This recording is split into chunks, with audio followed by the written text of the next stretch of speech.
Msikilizaji, ni kipindi cha ghasia na fujo imeweza kutokea katika uwanja mkuu wa Kisii ama Gusii Stadium kipenda, ambapo kuliweza kuandaliwa mechi kati ya Shabana FC, timu ambayo imetamba zaidi katika eneo la Gusii, vile vile Gor Mahia ambayo imetamba sana katika eneo la Nyanza.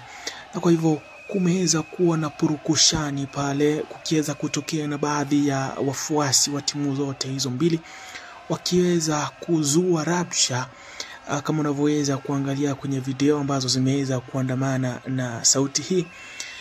Kuna baadhi ya jamaa ambao wameweza kuyafiatua mawe, wameyarusha mawe, na vile vile kuonekana wakiwa wamebeba fimbo au vifaa butu na kuweza kurushiana kutokana na kuweza kukua na ule uhasama wa timu zote hizi mbili.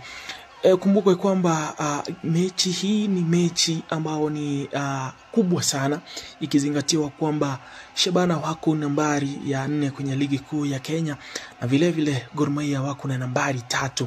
Kwa hivyo mshindi wa siku ya leo ataweza kuangusha mwenzake chini, na kwa hivyo ni mechi ambayo ina utata sana. Lakini kama unavyoweza kuona, kumeweza kuzua ghafla kunradhi, kumeweza kushua rabsha.